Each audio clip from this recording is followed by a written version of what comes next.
that's what we do. Set 'em up, knock 'em down, make that cherry glow.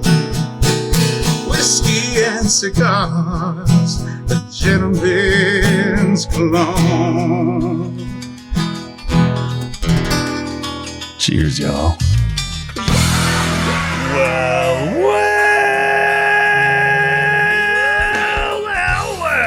That sounds like a party just about to begin, ladies and gentlemen. Welcome, ladies and gentlemen, to this fine radio program, podcast and video extravaganza. Hi, Mom. Known internationally as the world famous Smoking and Toasting. Oh, it's fine. No, it was perfect because I got you on camera at the exact time you said hi, Mom, and then right back to it was way Cruz. too early. This No, it is was perfect. This is the magic I got a little of too the comfortable studio. with my position here. The magic of this studio. And boy, are we going to do our best to move you out of that comfort zone today. Welcome to show number 409 of Smoking and Toasting. Our program is all about craft beer, fine spirits, and hand-rolled cigars.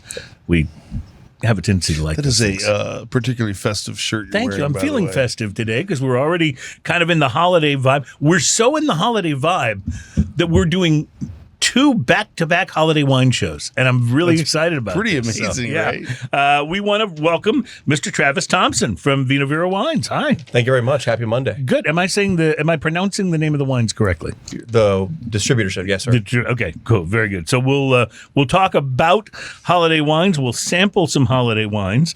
And, of course, last week was our holiday wine show with our resident wine expert, Mark Burrell. So, A, you're in good hands, and B, you got some shoes to fill because Mark's like he's that guy. He's that guy. But I'm really excited.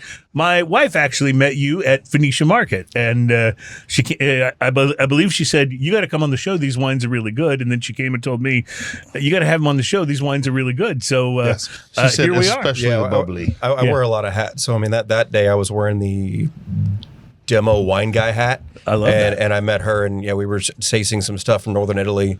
And today I've brought 2 wines from Northern Italy, a sparkling rosé, and second one's not from Northern Italy. It's from Tuscany. Okay. A super Tuscan from. I'm Nice. not upset about this at all.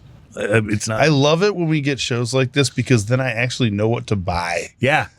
And see, for all of our, I don't want to say expertise, but for all of the time that we've spent, learning about whiskeys and rums and tequilas and craft beer, I think both of us are not nearly as knowledgeable about wine. So it's nice to have people on who are knowledgeable. When I walk into the whiskey aisle, I look like Indiana Jones. I know exactly what's happening. I know exactly where I'm going. You've got your coiled whip. Right. At your When side. He gets the bottle with the whip. When I walk into the wine aisle, I look like a tourist first time in New York. I'm like, what?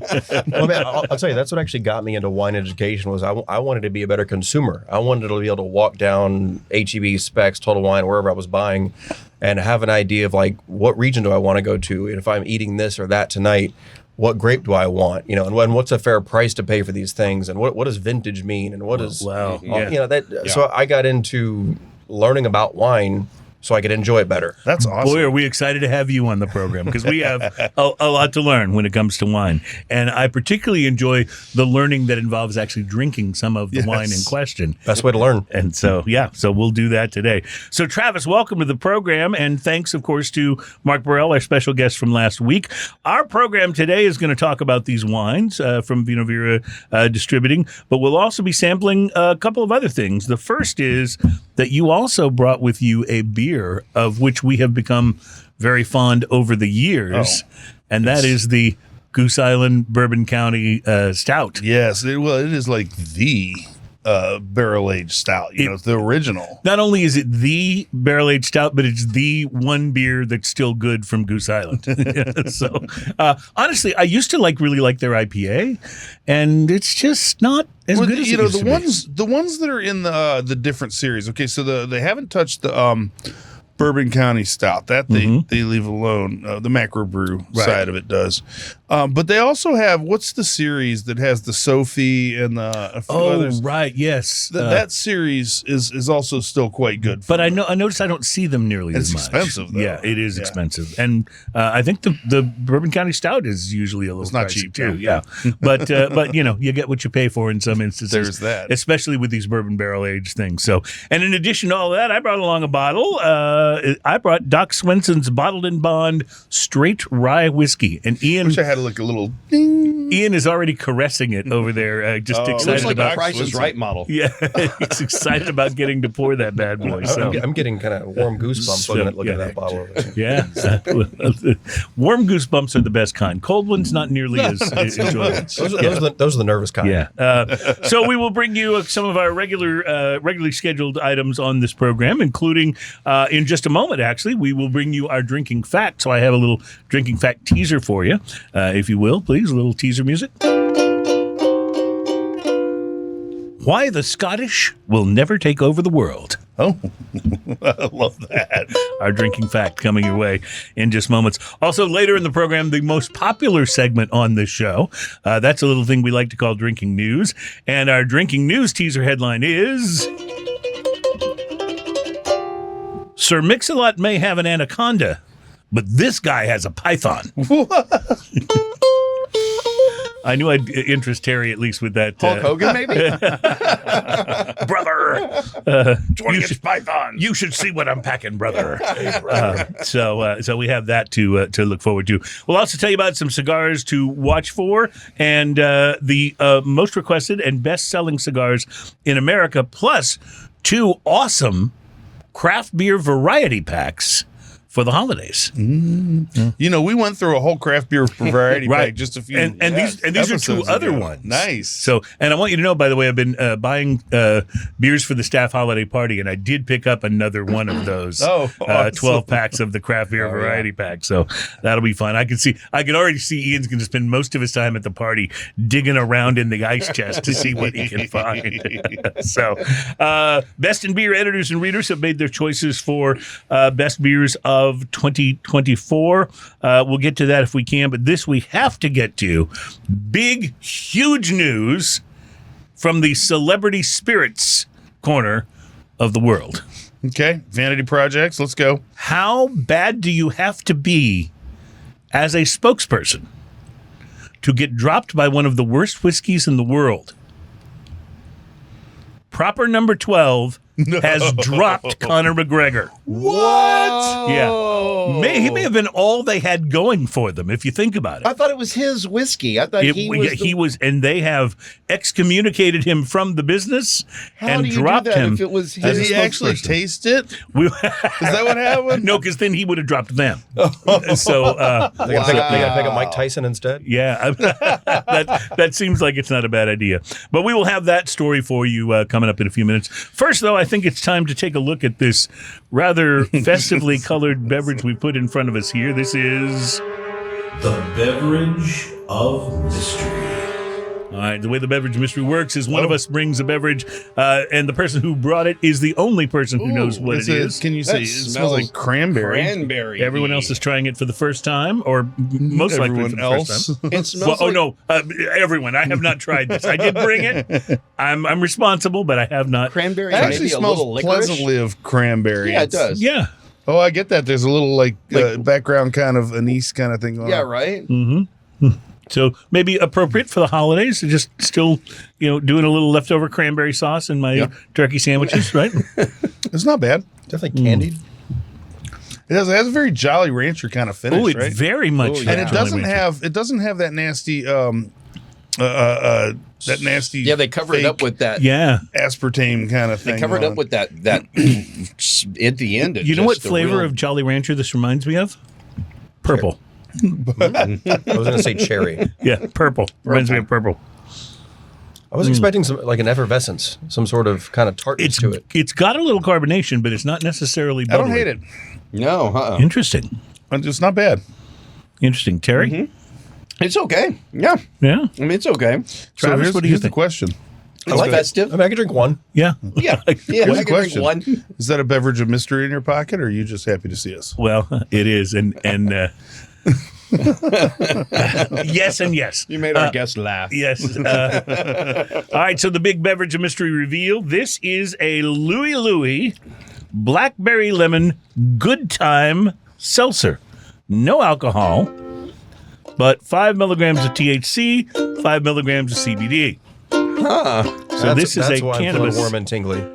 infused beverage made with hemp-derived Delta-9. Wow. Yeah. And this is made for New Orleans, it says. So I guess that's the Louie Louie reference. And they say on the can, Louie Louie, the drink you never knew you always wanted. So, Yeah, I don't hate the taste. Yeah, no. so I'll let you They're not take a trying to look. cover up bad alcohol. I guess that's No, good. and I will say that we've had a few other hemp based beverages, pot-based beverages on the show, and this is far and away my favorite one that we've tried. This is really good. Yes. Yeah. yeah, because I have a few from High Rise. I have a few in my refrigerator ready to go at some point in time that we need to try as well. Now, These that are- being from New Orleans, is it available just here? I bought it here. Yes. Okay, yeah, okay. I bought it here. So these are becoming more and more popular. In fact, there's a guy in my building, and I occasionally meet him when I'm downstairs smoking a cigar because he smokes cigars also. And he went on this long diatribe telling me about how he's trying to, eat healthy and lose weight. So he stopped drinking alcohol, but he has switched to these. And he really likes not this one specifically, but the Listen, the cannabis infused. I'm going beverages. to be healthy. I'm going to be in a better mental space. Yeah. So I'm going to drink something that still gets me messed up, Yeah, exactly. Different kind of messed up. but Yeah. less calories. That's right, and that's what it's all about, apparently, for my smoking buddy. Kurt, you ever had a full can of one of these Delta 8 or 9s? I've never. I don't know if I've ever had a full can just to myself. Like yeah. literally, this is as much as I've ever had of any Yeah. of these. But you've had almost I the think whole so. cup, which is interesting because I don't think last time you did that.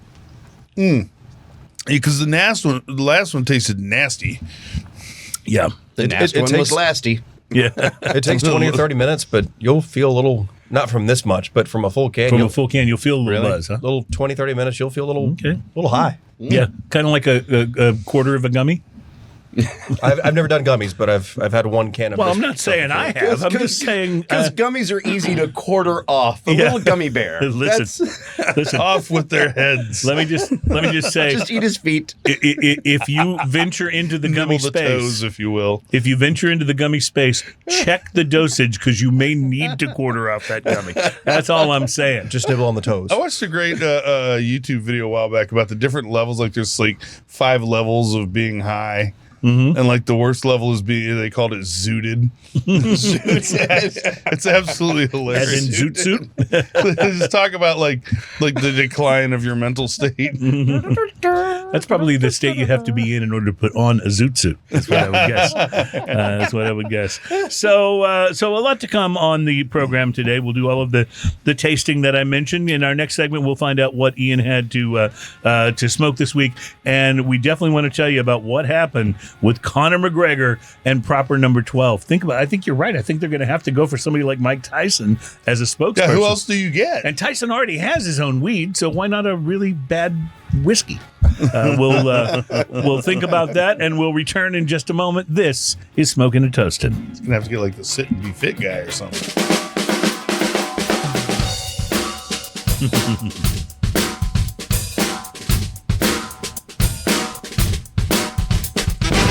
Welcome back. It is Smoking and Toasting. Our program is all about craft beer, fine spirits, and hand-rolled cigars. We're really excited about today's show. Travis Thompson from Vino Vera Wines joins us today. He's brought wine along as well as some Bourbon County Stout, and we're excited about tasting that. We'll get to that in a few minutes, but first, ladies and gentlemen... And now it's time for another Smoking and Toasting Drinking Fact. Why does that fanfare make me think of the Lego movie? Oh, yes. I doesn't see it? that now. I can listen to that all day. 8 hours later. All right, our drinking fact for today. These are actual true facts that are at least in some way related to drinking, and I've scoured the web for these, so please honor my intense work in front of a screen. was probably drinking when I was looking for the drinking fact, but that's beside the point. Drinking fact for today's show, the world's longest hangover. Ooh. Ooh. I mean, I've had 2 days.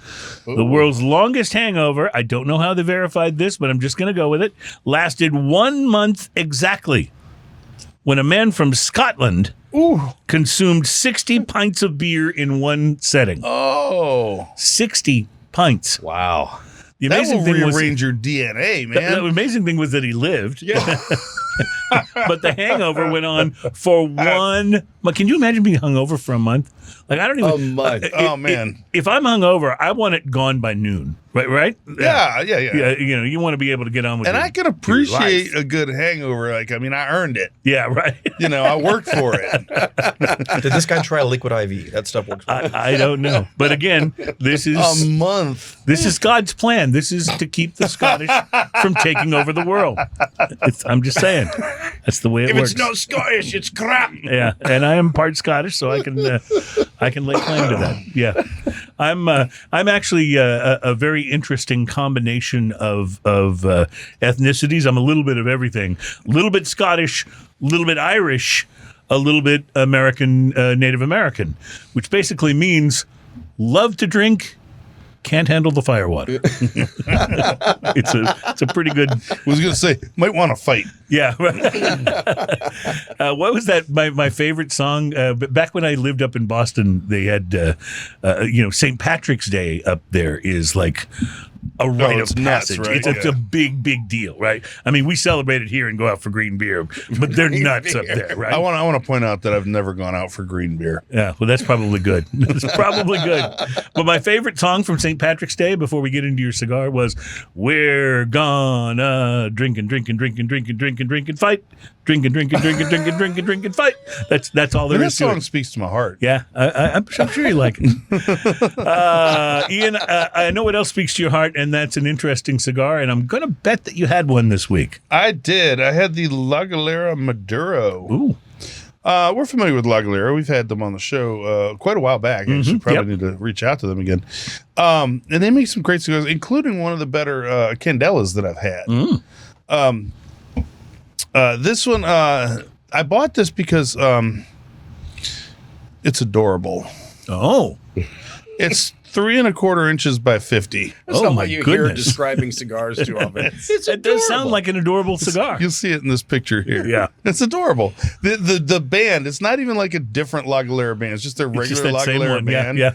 And the footer literally cover 85% of the cigar. It would have to. So let's see. It had a Dominican. I forgot to write that part down, but give me a second. I'll tell you. So the wrapper on this is a Mexican San Andreas wrapper over Dominican binder and a Dominican Piloto Cubano and Criollo 98 filler. Interesting. Okay, that's some interesting So tobaccos. this is not like a little cheap cigar. Right. It is a fantastic cigar that happens to be 3 1/2 or 3 1/4 inches long. Appearance, I put adorable because it is. Oily medium brown wrapper with some veins, covered 85% with La Galera brand and red Maduro footer. Pre-light sniff on this, barnyard and earth with chocolate and fermented hay. Pre-light draw, used a V cut, got a medium draw with some powdered cocoa, fermented hay and leather on the lips. Initial light on this, big and spicy cedar, leather and fresh cut lumber. Retrohale is cedar and spice. The first third of this is approximately 13 and a half seconds after I lit it, by the way. I have to take the band off for fear of burning it at this point. You can see in the picture right here, it's pretty close. Spicy notes are met with sweet, gritty coca and tangy leather. Hay and white pepper weave throughout. The retrohale is spicy cedar and cocoa, solid ash, perfect burn. Proposed pairing on this, just due to the cocoa, the gritty cocoa and the pepper in here, it has to have something that's got some heft to it. So I put George Dickel bourbon, maybe an old fashioned with a nice bourbon, or a malty amber like the all malt from Equal Parts that we tried the other night. Yeah, that was good. The second third of this, ash is still hanging on. Leather and cedar take center stage with the cocoa powder and pepper for support. Retrohale is sweet cocoa and pepper with cedars. Solid ash, perfect burn. Last third of the cigar, the ash finally fell off. I was 2/3 of the way through the cigar before the first ash fell off. And it was an inch long. Yeah. Yes, it was about an inch. With cedar, pepper, cocoa, and tangy leather all swirling around the palate and a pleasant cocoa and cedar aftertaste, combined with a half-hour smoke time, this is like a cigar snack, a delicious cocoa and cedar cigar snack. Cigar snack. Retrohale is sweet cedar and cocoa with a hint of toast. Solid ash, perfect burn. You're going to find this cigar for around $5. All right. It's worth every penny of that $5. It Yep. gets a solid $5. If you've only got a short time to smoke, just buy a handful of these. They're so good. Smoke one during the next segment we run late on. We'll be right back at Smoking and Toasting.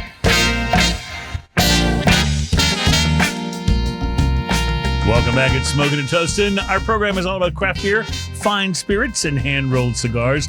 I'll tell you an interesting thing. I was just playing some music at home, playing an old playlist, and this song from the Suffers came on, and I immediately started going, welcome back at Smoking and Toasting.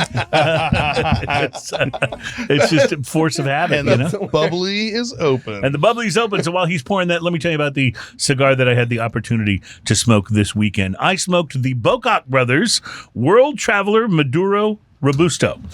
And all right, before I start this review, I just That's want a lot of syllables. I just want to apologize in advance because I have really been trying not to do this. In fact, when we did our show a while back at Stogie's World Class Cigars in Houston, I specifically went into their enormous humidor after the show and bought a whole bunch of cigars that I hadn't experienced before so that I could smoke them and talk about them here on the show for you guys. And if I don't do that every once in a while, then I find myself with a humidor filled with only my favorite stuff when I'm looking to do a review. And so you guys get to hear about yet another blend by AJ Fernandez. AJ Fernandez. I realized that this is a thing. So I try my best to mix it up, and that's what I did. Or at least that's what I thought I was doing. One of the cigars I picked up was a very tasty-looking small Maduro from Bocock Brothers.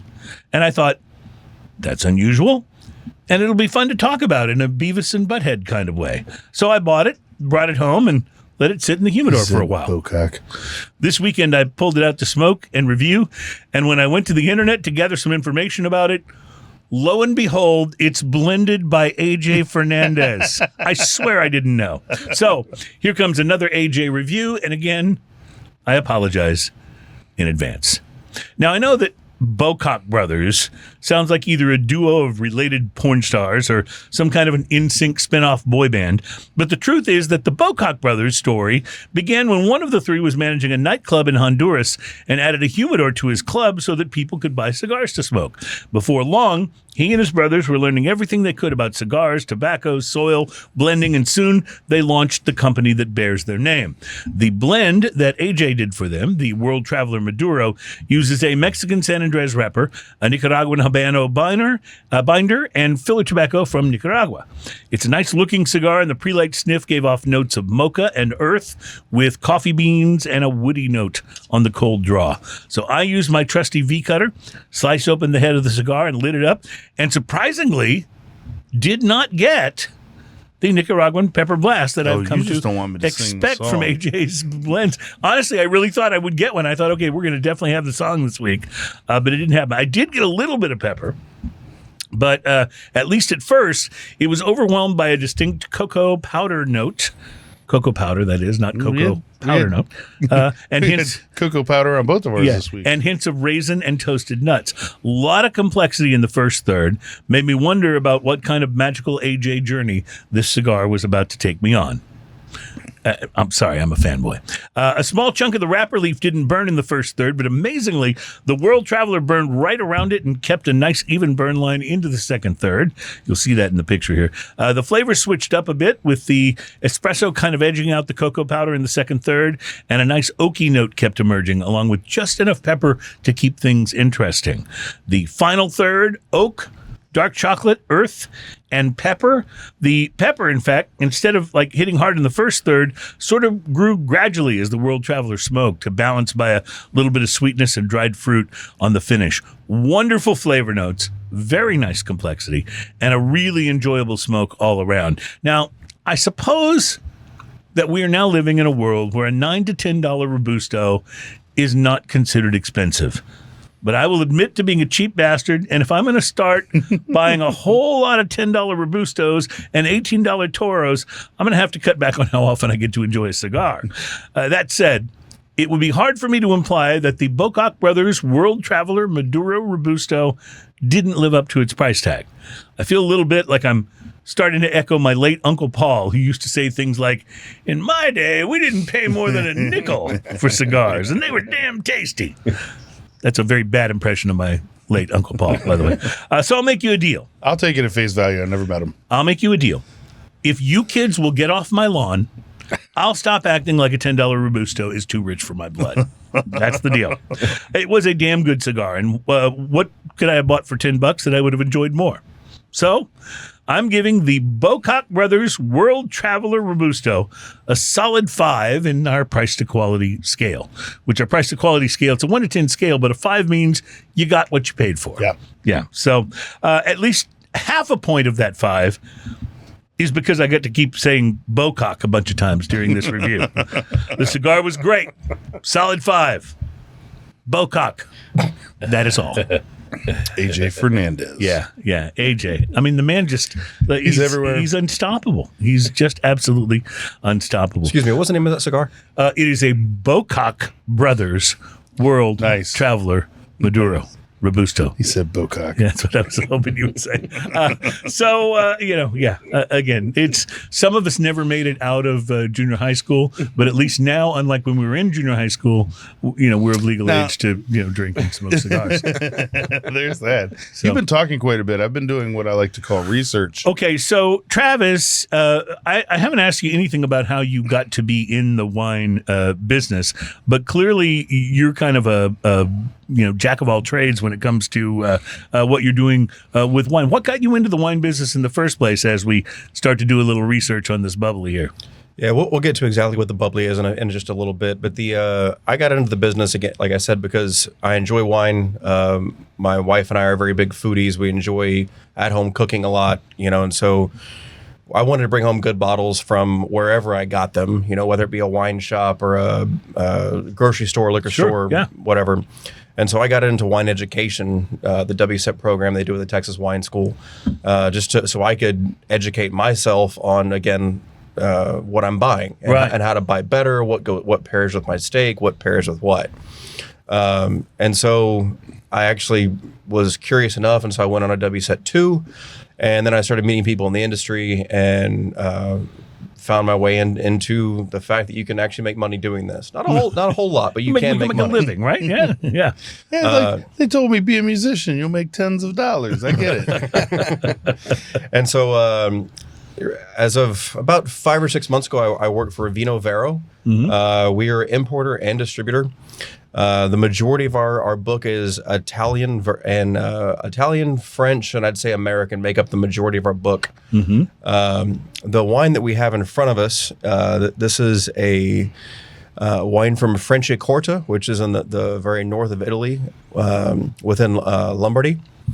This is a sparkling rosé, 80% Pinot Noir, 20% Chardonnay. Mark Burrell dropped a lot of good knowledge last week and kind of explaining what goes into making a sparkling wine. And this is the champagne method, but we're in Franciacorta, so a little bit less expensive than you would get for, like, say, a champagne rose or rosé champagne. Mm-hmm. But this is a sparkling rosé in Franciacorta. So what do we think so far, gentlemen? Well, on the nose, you definitely get that it's rosé. I mean, yes. It has a very distinctly rosé on the nose. But I've never had a bubbly that had as much grape skin, like that tannin kind of thing on the finish of it that this has. It's actually quite delicious. Yeah, it really is. A little bit different. It's really robust up at the beginning of the palate as well. It's very full flavored. Some sparkling wines are a little thinner is not the right word because that implies it's not good. But the flavor just isn't quite as robust as this is. This feels like it's much more full flavored in the mouth. I want this with savory. I want this with Italian food. I want this with steak. mashed potatoes kind of stuff. Yeah. Yeah, and that's kind of a something that I wanted to bring up, with your listeners is don't be afraid of wine. Wine's not scary. Wine's not pretentious. It doesn't have to be unless you make it that way. Mm-hmm. But something like this is very versatile. So you can have this with a lot of different things that it pairs this up. could be pasta, seafood, just your charcuterie board. We got shrimp pasta. Yeah, I think definitely. Or like what's the people make like a fish on toast kind of thing, like brunch. Like you're talking about lox and bagels? Lox and bagels and lox. I just bought some kippers to put on some toast. Nice. I like this. Well, you're absolutely right. This feels like it would be extremely versatile. Everything from a steak to salmon or lox, and it's got just. It's refreshing, but it's also very full. I really appreciate the full flavored nature of this. My wife and I love sparkling wine, and I would say better than half of the wine we drink is bubbles. And this is just perfect. I mean, it's refreshing, but it would be a great meal accompaniment as well. Yeah, I mean, I would. You mentioned steak. I would stop right before the steak, and then maybe switch to the wine that we're going to try a little bit later. Okay. What I love about this is, like I said, just the versatility. I mean, you can just drink it by itself if you just want some wine. So let me ask you this question. No, this doesn't need anything else. It's quite fine just like this. Yes, you hear a lot about the right wine for fish, the right wine for steak. What type of wine is probably best for just a good cheeseburger?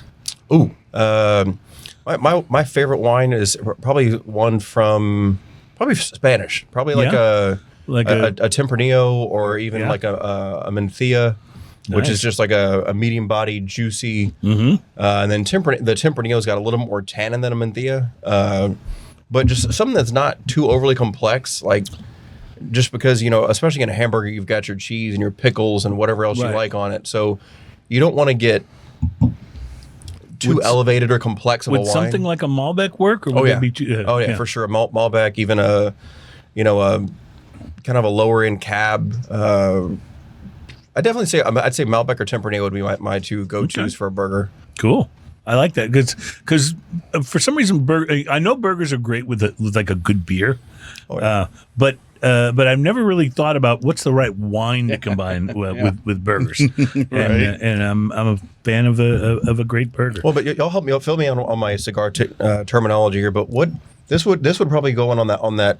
All right, so if I create my own scale here, like a 0 being like that blonde, very, very light cigar, and then a 10 being the heavier one, I feel like this could be like in that 2 to 3 range. Yeah, I would say lighter side. Medium. Yeah, lighter side for sure. Yeah, but I mean, I think it could be fun, because you've got that airiness in the bubble.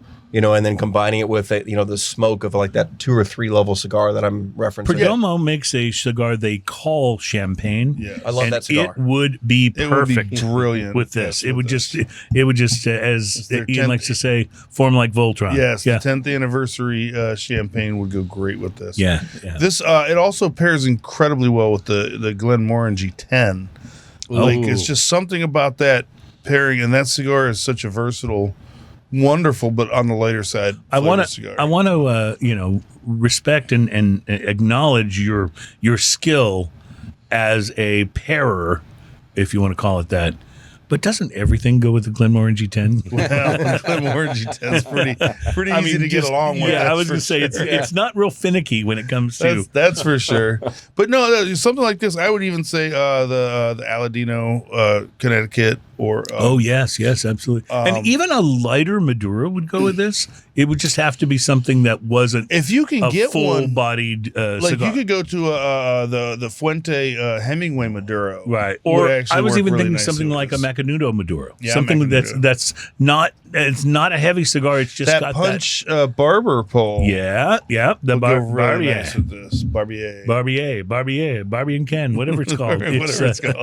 It's a fine cigar. We came down a little different on what we thought about it, but it was enjoyable both it's interesting because yes, on that you're exactly right. Like so in cigar speak, you have mild, medium, and bold, and that gives you kind of 5 levels. You got mild to medium to full, and then full or bold. Yeah. But yeah, that would definitely go anywhere from the mild to medium range very easily. And even some medium cigars, depending on the flavor profile, just like food, it kind of depends on, where it hits the palate. Like it can either mask or it can add to the flavor. Yeah, but I think this is pretty versatile. I think this could go with a lot, not only really a lot good. of different foods, but could go with a lot of different What cigars. is a bottle of this running? What does this cost? So probably be on a restaurant list, probably mid 40s. And even less expensive on the shelf at some place like Venology or Padres kind of wine shop. These would be this would be perfect for your holiday party. Honestly, it really would. This is good bubbles. You pour right this, here. people are going to be talking about your sparkling wine for the duration of the party, or at least until they've had a little too much of the sparkling wine, and then they might. This is simultaneously like this is almost the first thing I'd want to pour, but also after dinner.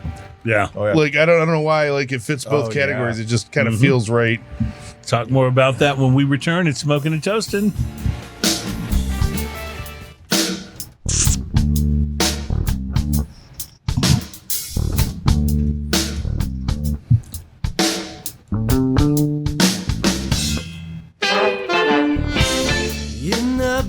Welcome back. It is Smoking and Toasting. Our program is all about craft beer, fine spirits, and hand-rolled cigars. It's show number 409, and our special guest today, a while. Travis Thompson from Vino, Vira Wines is with us and has already stunned us into submission with his first wine. And we'll go back and talk about that in a moment. Can't stop drinking bubbly. First of all, I just want to get to this because this is a pretty big story. You guys are aware that Sometimes Conor McGregor, the UFC fighter of some note, not a guy you would want to get into a fight in a bar with. probably not. Yep. He helped create a brand of whiskey called Proper Number 12, and let's just say it's not very good. Lackluster. Yeah, not very good. But he will now no longer be the face of the Irish whiskey brand he helped to create. And it is a popular brand, largely because, because some people don't have very discerning taste. And, the fact that Bud Light exists continues to confirm that for us. But not only that, but, obviously he's a pretty famous guy and celebrity endorsements do work. But Proper Number 12 has dropped Conor McGregor after he's been found liable in a sexual assault case. I don't know if you heard about that, but I haven't. that's been in the news. And I'll tell you a little bit about it. He must pay $250,000 to a woman who claims that he raped her, and this was a civil trial. And he said that he met her in a Dublin hotel penthouse, and he was recently awarded 250,000 euros, which is about 257,000 American dollars. That was in a civil court jury in Ireland, and it was just last week. And subsequently, Proper Number 12 said, off with you. Wow. We don't want anything more to do with you. Proximo Spirits is the distributor and owner of Proper Number 12, and they said in a statement to CNN that it does not plan to use Mr. McGregor's name and likeness in the marketing of the brand going forward. Now, although he helped create Proper with Proximo, he sold a majority of the brand to them in 2021. They own other spirits like Jose Cuervo and Bushmills Whiskey. And a Proximo spokesperson says it owns the Proper Number 12 brand in its entirety. So it is actually up to Maybe them. they'll take it and do something with it. Well, Maybe they'll make it, but do you think they good will? whiskey. Palatable. But if it's selling, why would they? I mean, if you're going to create a good whiskey, create it under some other brand name, and There's that. I guess you're cannibalizing your own market if you do that. yeah. I've been watching Landman with Billy Bob Thornton. It's 3-4 episodes in, and I'm thrilled with it. But there was a great scene in it because in the show he drinks Michelob Ultras, right? And his ex-wife confronts him and says, "What are you doing with that? You're an alcoholic. You're not supposed to be drinking alcohol." He goes, "There's no alcohol in this." And I was like, "He's right. He's right. There's no flavor either." But that's beside the point. Anyway, I thought that was pretty funny. A little joke at the sponsor's expense there. Not our sponsor. sponsored theirs, I would assume, because it's featured pretty prominently in the show. Man, Anyway, what Conor happens McGregor. what happens if Michelob Ultra wants to sponsor our show? Oh, man. we're gonna have we're gonna have some moral issues. That would be what they call a crisis of conscience. Yes. That's what that would be. Hey, wait a second. I'm getting a text real quick. It looks like Conor McGregor, since he's out, that Yeah. proper number 12 is trying to replace it with the guys from Smoking and Toasted. Oh, wow. You know what? I'll do it, but only if they use my likeness on the label and I get to make the face that guy makes in the Jägermeister commercials. If they do that, I'm in. You're in. I'm in. I'll take the money. But that's interesting, though. Like, all Proper 12 had going for it was Conor McGregor. I get that, I get why they might want to distance themselves from him, with this rape case and all. You don't want any part of that. Yeah, but wow, pretty interesting. So you can be accused of something like that, and you can either get booted from Proper Number 12, or you can be in the White House administration. Either one. It's all. You got one or the other. Have a cigar. Do you like Gurkhas? Yeah, exactly. If I become the spokesperson for Gurkha, it's over, folks. I've sold completely out. Although I will say, I've had some good Gurkhas over the last few years. That's true. So in fairness, we can go there. I tell you what else is good is this. It is called Monzio Campagnone. And it is an Italian sparkling wine. Yes, it is. And it's a rosé, and it's really. We were talking about this in the last segment. I'm just thinking about all the things this would be compatible with, because some wines are, and even some sparkling, are a little more narrow, right? They only would kind of go with certain things. Yeah, But this seems very got broad. like a I make a dill salmon every once in a while, where I take salmon and I put salt and pepper on it, and then I put a carpet of dill on it. Like, if you can actually see the color of the salmon. He said carpet. You haven't done it I was right. with you until there was a carpet And then on you this. put lemons on top of it, and then you put it on my grill, Yeah.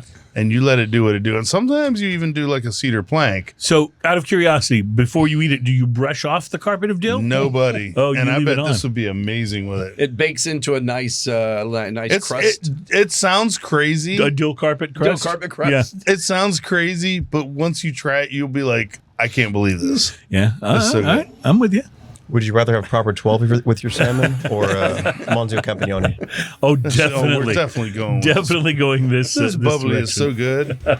It really can't is, stop and drinking I can't. So you said this would be around the $40-something range in a restaurant. So At a restaurant, Probably yeah. 36 or 40 like at a bottle shop, and then probably in the mid to high 40s on a restaurant wine list, maybe low 50s. Smoking and toasting, directly influencing sales. Yeah, that's going to be on my list of we will find it around. That's going to be on the way home, is what that's going to be. Yeah. All right, we got to take a break, and we will return with hour number 2 of Smoking and Toasting. Drinking news is right around the corner, and so is some Doc Swinson's Bottled and I Bond love whiskey. Rye.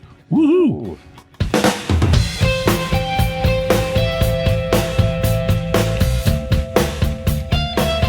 Welcome back. It is Smoking and Toasting. Our program is all about craft beer, fine spirits, and hand-rolled cigars. And today, once again, for the second week in a row, about wine, as we're going to get into a little more wine tasting here momentarily. But first, I do want to tell you about some craft beer variety packs. Now, a couple of shows ago, Ian brought in, and we did the whole show on it, the Shiner beer holiday craft Which variety. is an unusual one because It is. It was because good, too. it's a 12-pack, but it's literally 12 different beers, no exactly. doubles. And that's how it should be.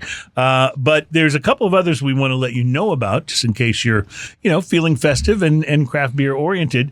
The first one is the Stone 12 Days of IPA sampler. Now, go. Stone, even though they've been purchased by a larger brewing consortium, they are renowned for their IPAs. In fact, I still remember, when I first discovered Anvil, which is the very expensive and pricey craft beer, cocktail bar here in Houston, and I used to go and sit at their bar and just order beer. Because they they had had good beer. amazing beer on tap, including was the first time I'd ever tried several different Stone IPAs. Yeah. And I was like, wow, this ain't no ordinary IPA. This is amazing. So the highlights of the Stone 12 Days of IPA pack include the Sublimely Self-Righteous Black IPA, which is wonderful, by the way. It really is. The Ruination IPA, classic. I'm going to have a hard time saying any of these without saying, man, this is good. And then the Stone Go-To IPA and the Never Ending Haze IPA.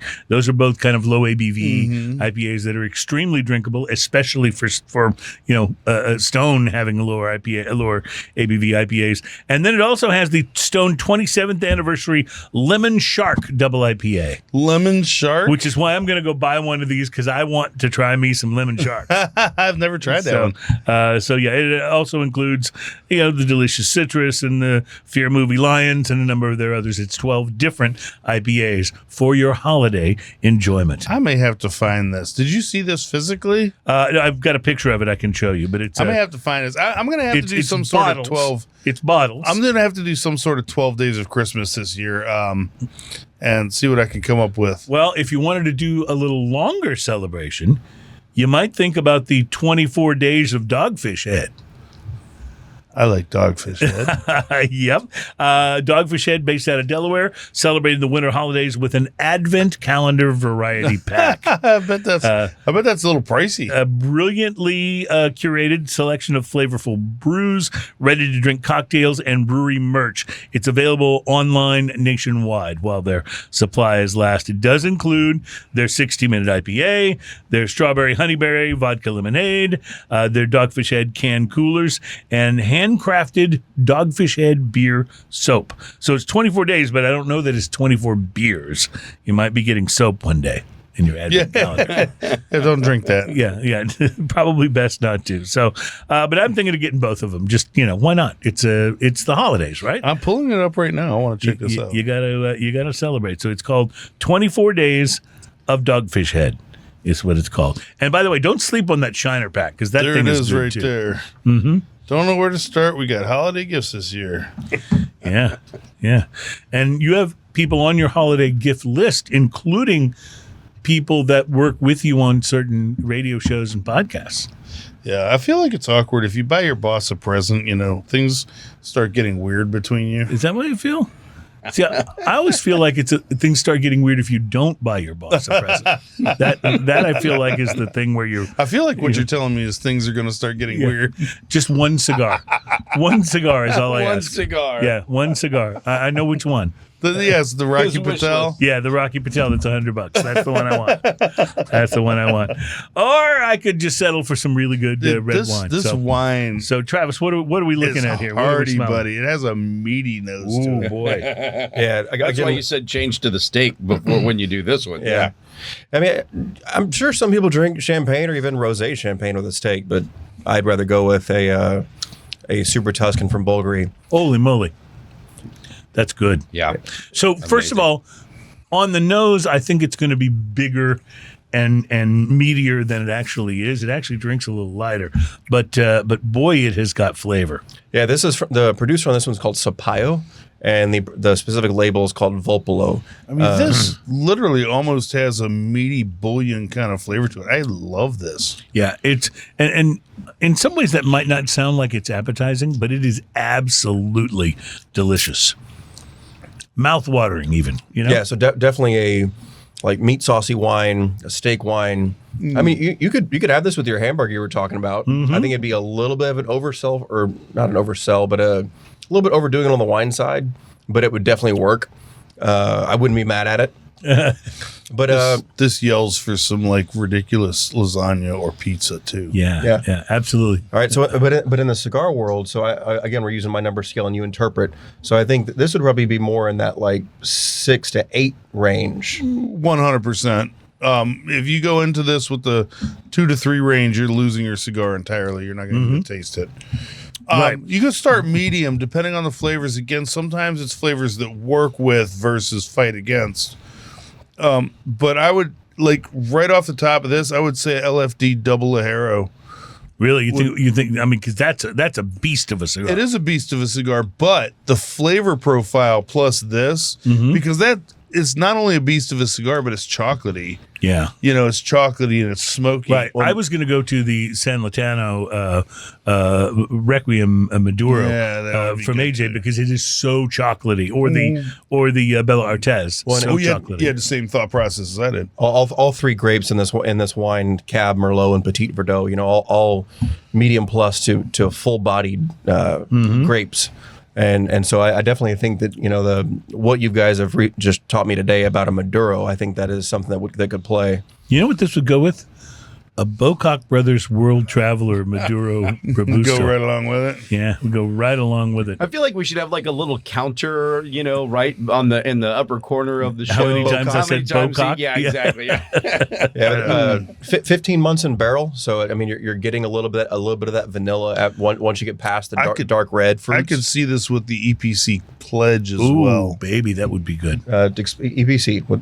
EPC. Ernesto Perez Carrillo, EP Carrillo is the brand name, and they have a pledge. Is one of their cigars. Yeah. You know what? I would easily put this with the Dona Elena, which is the La Historia. Yeah, Yeah, it would go with that very well as well, because that's a very dark and chocolatey sort of Maduro cigar. Now this one's a little bit easier to find than the bubbles. This one's it is actually at Central Market, right around that mid $40 range. Very nice. Yeah, this moved very well during the holidays so far. I think people are looking at this for a meat wine. Not so much turkey, but what just popped into my head about this. As bold and big as this red is, it's not peppery. No, not at all. No, At not all. Like I realized, I was sitting there thinking to myself, why is this so different from the other like the cabs and some of the ones I've had? Well, so Italian Cabernet is not going to give you that pepper that you're No going to get. pepper to this. You're going to get maybe Bordeaux or even in California. You're not going to get that big black pepper that you're going to get, or white pepper that you're going to get in other big Cabernet growing regions. Which is why I think those peppery cigars would go fine with this, because they would fit. They would wrap right around it. And you would actually fully appreciate the pepper in the cigar. You And wouldn't I be think fighting the pepper. It would complement the wine. Yeah. Yeah. It wouldn't be any fighting or canceling. Man, this is exceptional. Well, let me ask you a question that, and my real knowledge of wine extends to what I've had that I like, and I at least try to keep track of that. But what would happen if you took the same grapes that were used, because you said there were like 3 different grapes used in this blend? Cabernet Sauvignon, Merlot, and Petit Verdot. So what happens if those grapes, exact same varieties, are grown in a different location where the soil is different? How much difference would that make in what we taste? I mean, it's so you're taking into consideration soil, changing the terroir. yeah, that T word. It's scary. It's a scary word. I try not to use that one because people are like, "Ooh, that's a French word. What is that?" Seems like a T-Rex would have. It basically means dirt or earth. Terroir just means sense of place. So it's taking into consideration your soil, your weather, your sunlight, your elevation, all that stuff. And all these things impact the flavor of the grapes. Yeah. So I mean, and that's what the word terroir really is. It's saying this is the wine's terroir. It's all those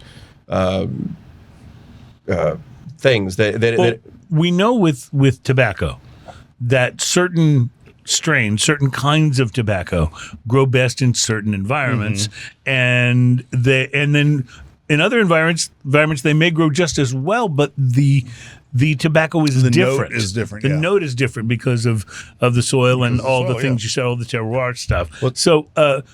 Does the same apply to grapes? Oh yeah, exactly. I mean, but you could find this actually. We have a wine in our inventory that's the exact same grape blend, but it's made over in Haute-Medoc region of Bordeaux. So on the very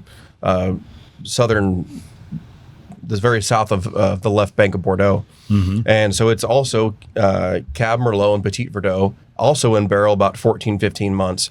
And I've recently done that wine versus this wine and a few France versus Italy tastings, and the decisions were kind of split. I mean, people like both wines. I mean, some people went Italy, some people went France, but different, but both very nice. And actually, the French is actually a little bit lighter in body and palate. So it just depends on exactly what you're eating or what you're feeling that night. You gotta respect though the Italians. The wines are just wonderfully robust. The food is like unbelievable. I mean, if somehow one day you woke up and carbs were the best thing for you in the world, the Italians would rule the world because their food is amazing. And the only reason that, I don't eat more of it is just because you can't, My dad was a very angry man when he learned that eggs weren't actually bad for you. Well, and have you been to Italy? I have not. I've always wanted to go. In fact, of all of the European locations, Italy and Spain are the two that I would like go to first, I think. Well, so one of the beautiful things about Italy is everything over there is it's not overly complex food. Like I think we overcomplicate Italian food here in America, but over there it's very simple, fresh. We definitely put lots of cheese on it. Yeah. Oh, well, yeah. the closest I've been is Boston's North End, which I feel like has a little bit of that authentic Italian vibe going on there. But you go into the restaurant. And I swear this happened to me. When I moved to Boston, the very first night I was there, been driving all day in the snow. I park, I passed this little, kind of like mom and pop looking restaurant down the street, looked really interesting. So I walk to it in the snow. I sit down, I look at the menu. The waitress comes over, this big buxom Italian woman, and I ask a question, and she literally reaches over and pinches my cheek like an Italian grandma. And I thought, okay, this is going to be the best Italian food I've ever eaten, right? And it was pretty darn good. But you got to hand it to the Italians, like this robustness in their wines, in their food, and it's There's a great awesome. little place. It's weirdly in a strip center. Yeah. If it's in Houston, everything's in Here Houston. in so it's Houston. just- And the Lasagna first time I house. ever walked in, the guy goes, "Hey, can I help you?" And I said, "Yeah, I need a second." He goes, "Take your time, but hurry up about it, all right?" we live in Houston where everything is a strip center. People come to town and they ask, I want to see NASA. I go, okay, get on 45 South, take NASA Road 1, exit. It's in the third strip mall on the left. That's where you find NASA. All right, we got to take a break, but we will be back. We still got drinking news. We still got some whiskey, and we still got some, we got Bourbon County Stout. Bourbon County Stout. I'm so psyched. It's Smoking and Toasting.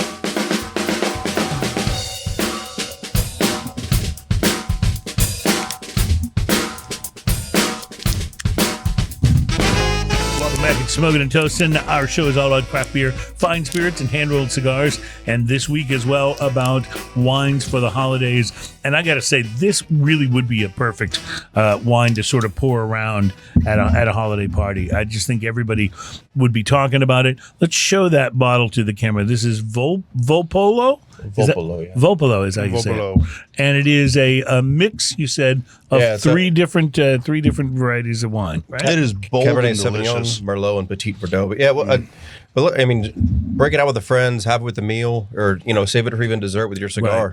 Right. This would be great with a steak, but it'd also be great with just past hors d'oeuvres, like at a party. When you're, I always love those little finger sandwiches. I always take like 3 or 4 of them at a time off the plate tray when they pass. Yes. That's okay, isn't it? I think so. It's I mean, come on. it's my party, and I'll eat if I want to. Listen, I got a hand this big. Yeah. It fits more than one of those little sandwiches. Right. And they're finger sandwiches. I got 5 fingers on this hand. You just reach over and grab a toothpick in between each finger. In between each one. It works perfectly. This sounds like some Scooby and Shaggy Doo stuff does, here. Scooby Doo and Shaggy stuff here. Zoinks. It absolutely does. A couple of items from EP Carrillo in our Cigars to Watch For segment. Cameroon wrapper. Ernesto Perez Carrillo has turned to it for his newest smoke, the EP Carrillo Endure. This will be the first brand of his to be made with Cameroon since the 1970s when he was working with his father. Ernesto told Cigar Aficionado, says, in the 70s, it was one of the few wrappers everybody had access to in Miami. So my father used it for a few years until he started using Sumatra. Now they've gone back to it for the EP Carrillo Endure, which is initially going to be available in 2 sizes, a Robusto and a Toro. It'll be $18 and $20 each. See, this is why I can't keep complaining about $10 Robustos, because there's plenty of $18 and $20 Robustos and Toros out there. So I want guess to point gotta out, since get you with the did not times. clear the neck of this bottle, I actually ended up spilling something. Well, I realize that what we normally do with our bottles here is we not only remove the plastic covering so that it, eliminates or at least reduces the chance of plastic cuts. Plastic cuts, paper yes. cuts, yes. But we also normally try to clear the neck, which helps with spillage. These are OSHA guidelines. They're not requirements, but they're guidelines. They're posted on a bulletin board in the hall. That's if you right, want to that's go over right. there and read them. But in today's case, I had not done that. I really wanted this to be like an absolutely virginal take on the Doc Swinson's bottled in bond rye.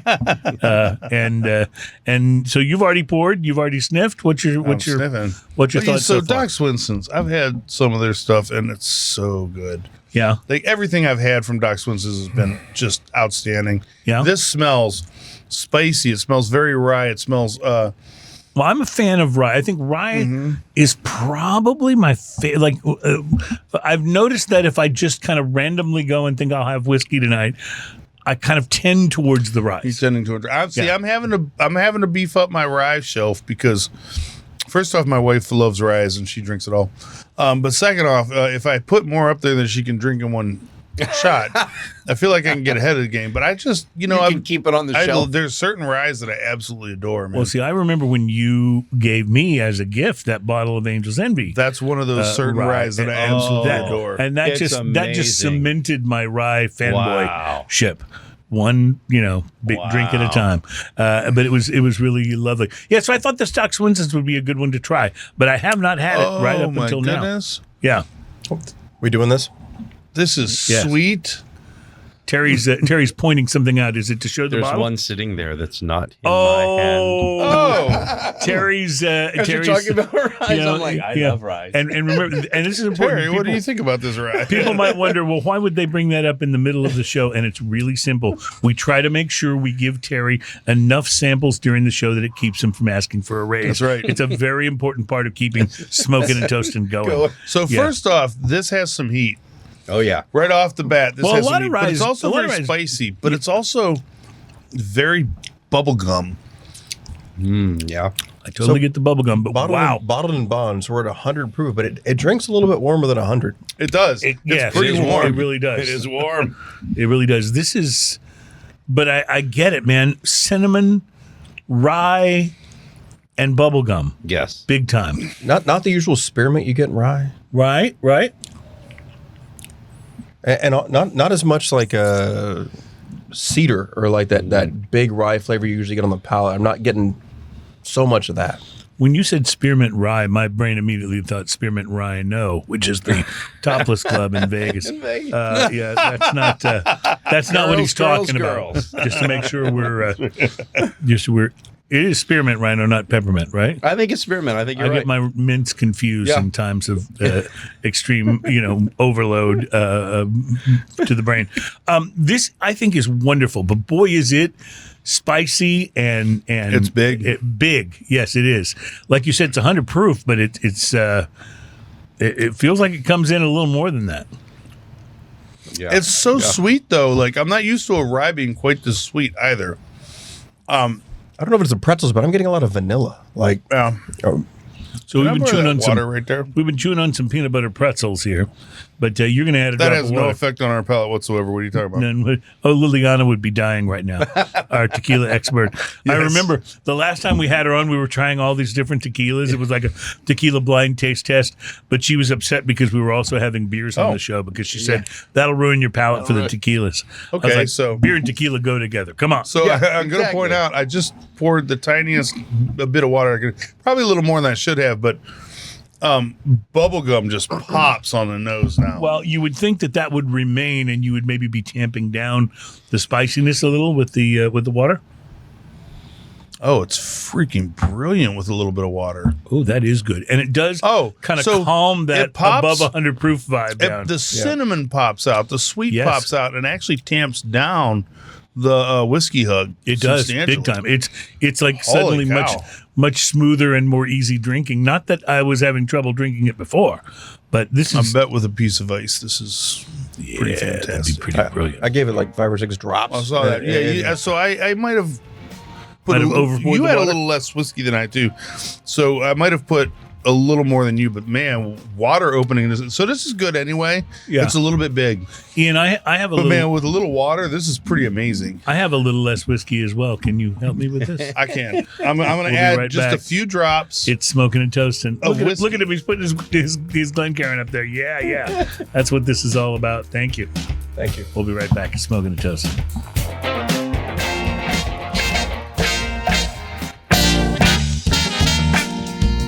Welcome back at Smoking and Toasting. Our show is all about craft beer, fine spirits, and hand-rolled cigars.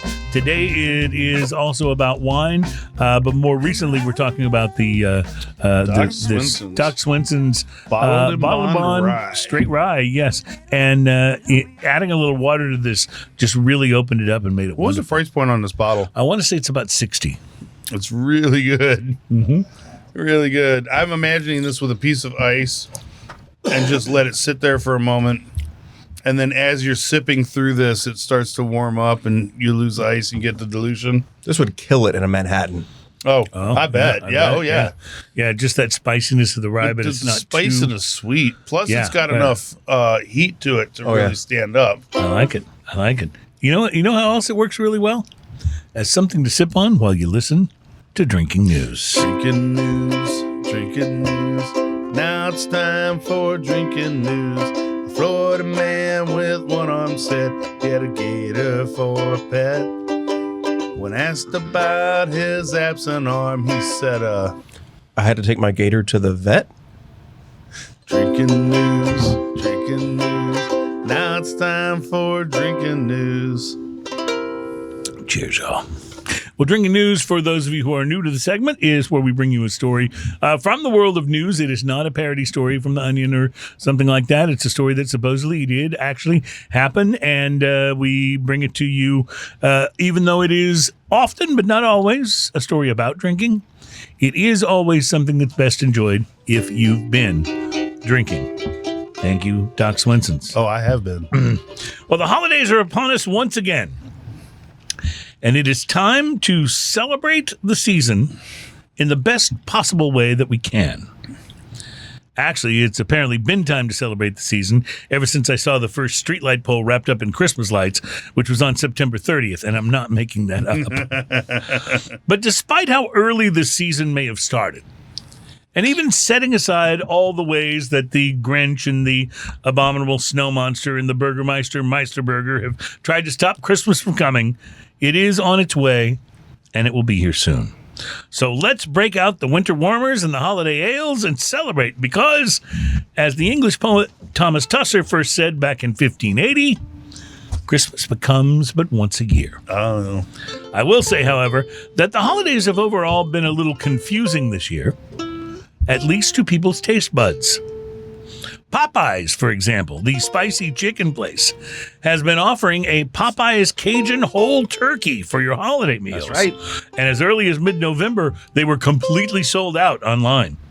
And now, don't get me wrong, I love Popeyes chicken. It is one of my favorite ways to gain 5 pounds. But when I think of the turkey for Thanksgiving or Christmas, I don't necessarily think of getting it from a place where they're going to ask, would you like curly fries with that? That said, I'm sure it's good. In fact, the heck with the turkey. I'll take a big plate of Popeye's dirty rice for my Christmas meal, and that's eaten. But maybe you're looking for something sweeter. If so, you might try the newest product from Swizzles. They're called Naughty and Nice Squishies, and they're essentially elf-shaped gummies in strawberry ice cream and apple pie flavors. I don't know about you, but it's against my religion to eat anything that has proclaimed that it wants to be a dentist. That's a Rankin Bass, Rudolph the Red-Nosed Reindeer joke, in case I went too far down the animated holiday rabbit hole for you there. It was the elf named Hermie, and he wound up extracting the teeth of the abominable snow monster. the Bumble. Never mind. But the weirdest taste sensation that's new this holiday season isn't even something you eat. You just taste it. What? And it comes from our old friends at KFC. That's right. Kentucky Fried Chicken. This year, All right. the fast food giant is offering something brand new that they say is, in fact, finger-licking good. KFC flavored lickable wrapping paper. What? You did hear me correctly. What? Lickable wrapping paper. I wish I didn't hear that right. The limited edition tasty gift wrap reportedly tastes like KFC's original recipe chicken, Is there grease? making it the first wrapping paper in the history of the world to be made with 11 herbs and spices. Can I? Can I just? My dad has a Christmas tree that he puts up every year, and years ago we found these 2 little kittens at his office, and he took them home. And he can't decorate the lower third of his tree because of these kittens. They're grown-up cats now, and they'll climb up in the tree. Mm-hmm. Can you imagine if they had chicken-flavored presents under the tree? Wow! I'm just gonna say, if you're gonna make a lickable consumable that tastes like Kentucky Fried Chicken, Yeah. why does wrapping paper pop into your mind?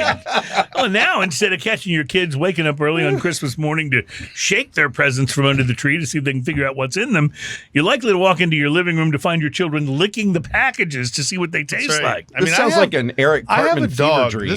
This sounds problematic from a lot of standpoints. Terrible idea for pet owners. So it's like chicken too. I mean, as far as I'm concerned, if you've licked one of the gifts that addressed to me, you can keep it. All right. I have no I have no interest in opening my package of holiday socks or underwear or whatever to find out it's got your spit all over it. No, thank you. And Merry Christmas. Here's my slobber. And just to make sure we mention this safety warning, because after all, we are nothing if not safety minded. KFC says the paper is not edible. Do not eat it. Do not eat it. Lick the paper. Yes, but do not eat. If you do, you'll probably wind up like little Ronnie Longbottom from my 3rd grade class in elementary school, who not only liked to eat notebook paper, but was especially fond of Big Chief tablets. Yeah. The tasty KFC paper is apparently very limited, and it is selling like hotcakes, which will probably inspire Denny's to How do you release. explain to your kids that you're not supposed to eat it? You just lick it. Yeah. Selling like hotcakes will probably inspire Denny's to release wrapping accessories next year that taste like the Rudy Tooty Fresh and Fruity. Ooh. And I'm embarrassed to admit, but I would probably buy that. Bacon-flavored tape. One can only imagine the wrapping paper trend that KFC has kicked off. By next year, there'll no doubt be all kinds of non-edible wrapping paper on the market, and thousands of videos on Instagram and TikTok of influencers licking the paper and saying things like, "Ooh, a note of boysenberry in this one." Can I just tell you that it is, the afternoon that we're recording this, and I just want to say that COVID is officially over there. That there is no like little inkling of it or anything yet when we're making lickable things we put under the tree. Well, here at Drinking News, we don't want you to have to imagine what a world. Wait, how does your present taste? My present tastes best.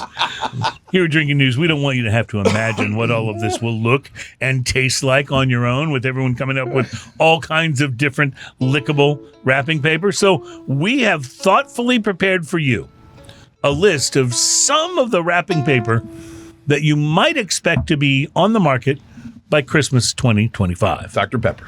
And as usual, giving absolutely no heed to the public outcry or the many calls to cease and desist, we have assembled them for you here in the form of another Drinking News Top 5 list. This would be the top 5 lickable wrapping papers we expect to see next Christmas. Oh. Number 5, Hasbro's Peppa Pigs in a Blanket. Number 4, White Castle Sliders wrapping paper, where you can taste the grease. It's just kind of semi-translucent paper that your stuff's wrapped in. This tastes like 2:45 a.m. Number 3, Arby's slightly out of date roast beef holiday gift wrap. Who keeps them in business? Come on. And number 2, Michelob Ultra's flavored wrapping paper, which will be easy to make because it will have no taste at flavor. all. And the number 1 lickable wrapping paper we expect to see next Christmas, number 1, Gwyneth Paltrow's This Wrapping Paper Tastes Like My Vagina. You realize she does have a candle that's named that. I didn't make that up. Somebody microwave some leftover fish. Reporting live from the Smoking and Toasting staff party, where there is no way I'm licking my gift from Ian because I'm pretty sure it's wrapped in paper that tastes like Malort. My name is Cruz, and that, ladies and gentlemen, is your...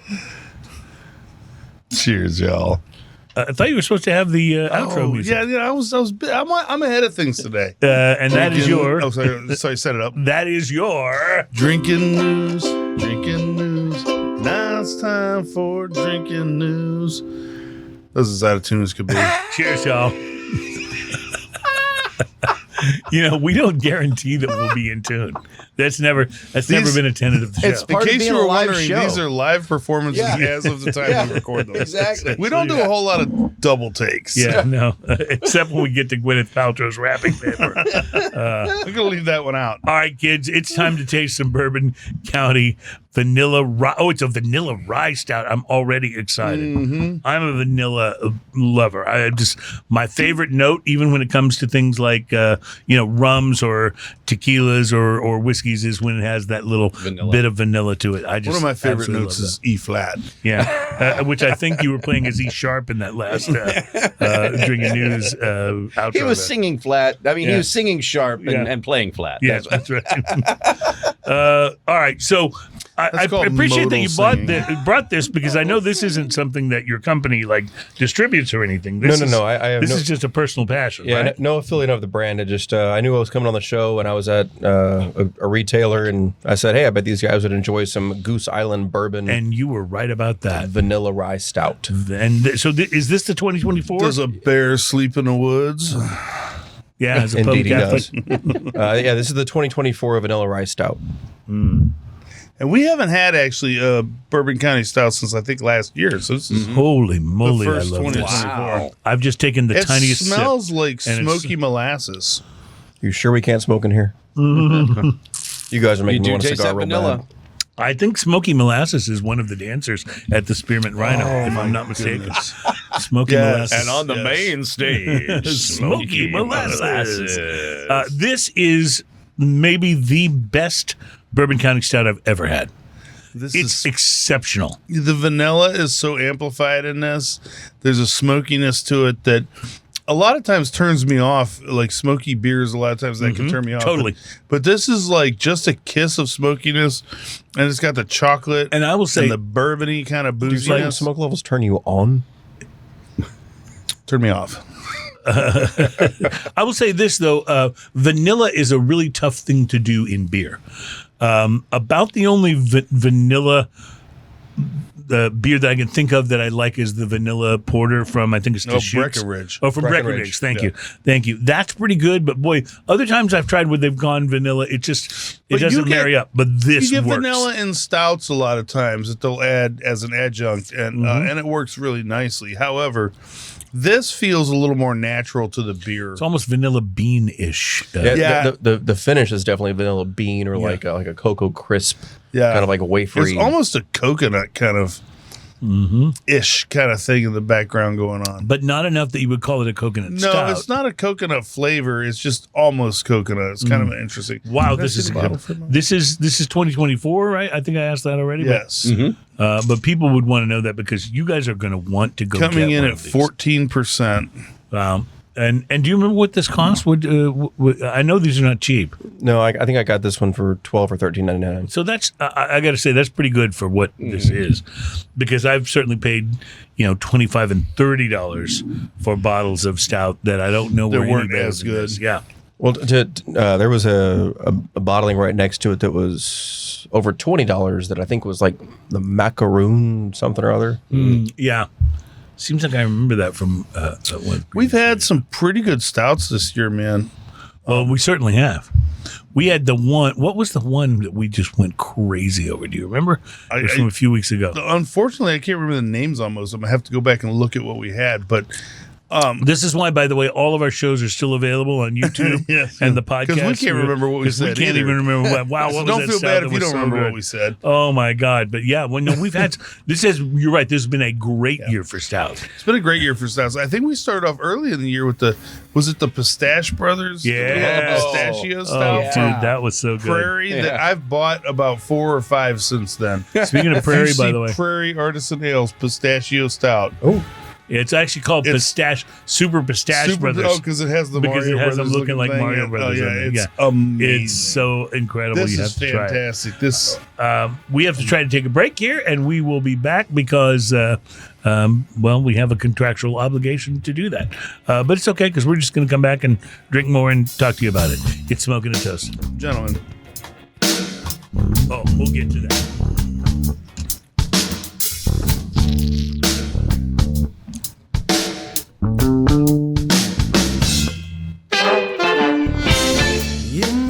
Welcome back. It's Smoking and Toasting. Our show is all about craft beer, fine spirits, and hand-rolled cigars.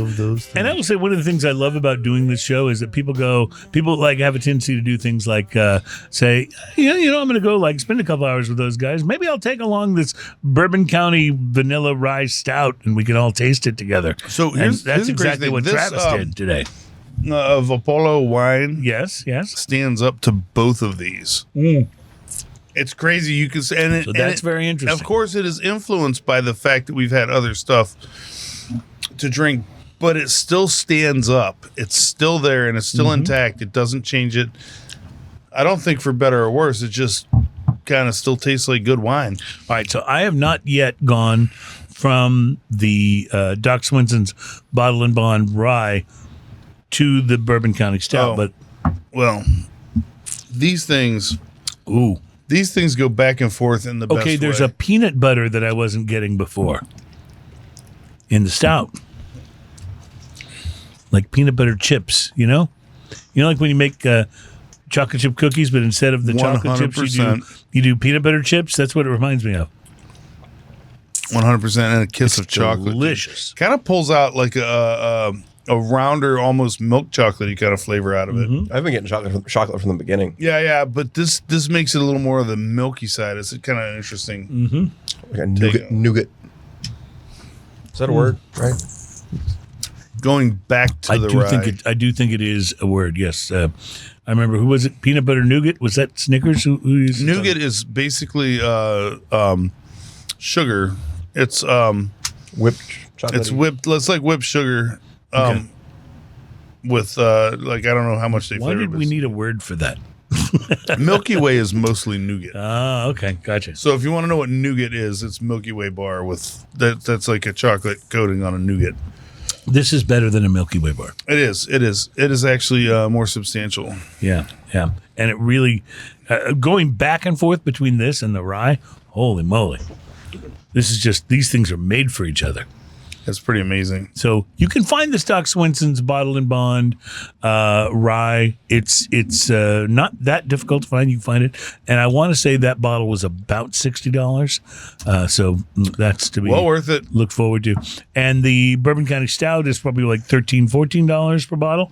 So that's these are some very, I think, eminently affordable. This is and my enjoyable dream things. bar where I walk up and say, "I'll have a Bourbon County Stout with a Doc Swinson's straight rye back." Oh, I like that idea. And then Roberta would walk up behind you and go, "Dude, what are you doing?" His accent's better than yours, though. I know it is. I wasn't even really trying, to be honest, because you can't go there. You know, you really can't. But anyway. Well, I have to say, Travis, this has been great fun, and I hope that we've given some exposure to your wines, and I can't recommend them highly enough for the holidays. These are both just absolutely wonderful, and we know that people are looking for wine suggestions when it comes to the holidays, because like we talked about, you walk in that wine aisle, or wine aisles, I should say, and you just start looking at it. It's overwhelming. You're like, well, I've heard of barefoot, but should I really?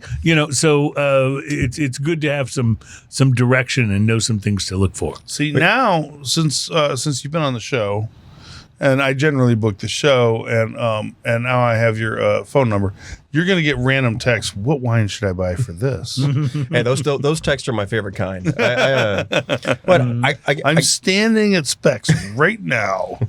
Well, I mean, like I said earlier, I got into this because I love it. I love talking about wine. I love helping people pick their favorite wine, even if in some cases if it's not a wine that I sell. Right. I still just like people helping them to enjoy a wine. And I'm a very similar situation, except my relationship to wine is I really enjoy drinking it.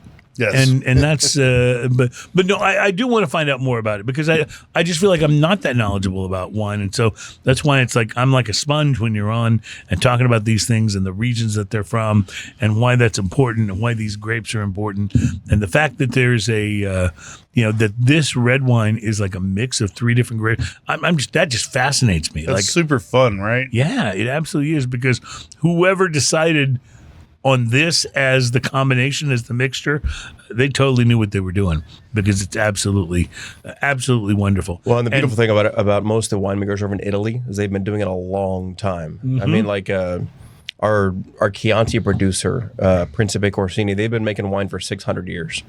So I mean, that's why you call it the old world, is that they've been making What do wine. they know about stuff? Yeah, right. Exactly. 600-ish years of experience. Wow. Yeah, Well, but thank you guys very much for having me on here and sharing these wines with you, and if anybody running down the Essential Market aisles sees a guy named Travis, I'd love to help you and guide you in the right direction. well, and yeah, this whole show came about because he was in the little Venetian market downstairs from where I live. And my wife went down there to pick something up and tried some of your wines and thought, oh, these are amazing, and had to come back and tell me all about them and had connected us with you so we could have you on the show. He did it. So he poured a little bit of the Doc Swinsons into the stout. So this is not just side by side now. This is swirled around and mixed up. It's delicious. Really? Boilermaker. All right, I'm going to have to go there. In the waning moments of the show, going to have to try just The a drink little. that they call the Boilermaker is apparently quite offensive to Boilermakers. Irish people. I'm Right. Irish, and I didn't know that. My Irish grandmother was the one who taught me about a Boilermaker. I didn't think the Irish were capable Oh, of it's not being the offended. wait. It's not the Boilermaker. It's the car bomb. That's the Oh, there you go. Oh, now That's it, that, yeah. yes. Yeah, now okay. that. But the drink that you call a Boilermaker is not usually with great beer or great. It's like Jim Beam dropped into Budweiser, right? Oh, yeah. Would usually. With great beer comes great responsibility. However. That's a bad And combination, no matter what. It absolutely is. And by the way, this just in, Conor McGregor Why is apparently that is so releasing his own line of car bombs. So I don't know what that means. I don't know how to work around that. I don't know how to not get sued by the fact that we've just said it. But that was satire, you guys. Satire, comedy. Thank God nobody listens to this show. I want to wish you all a wonderful week, and I want to thank you again, Travis Thompson from Vira Vino Wines. Thank you for being on. We hope you'll come back. We hope you'll bring more wines, and anytime you want to bring on a Bourbon County Stout, that's okay with us. Hey, maybe in the spring, me and Mark Burrell can come in and talk about bubbles I and would Rose, that love would be to a have blast. you. Yeah, this would be the first show where I got no words in XY. No words in. Have a wonderful week, ladies and gentlemen. Sorry, I'm busy with this car bomb or whatever this is I have. Cheers, y'all.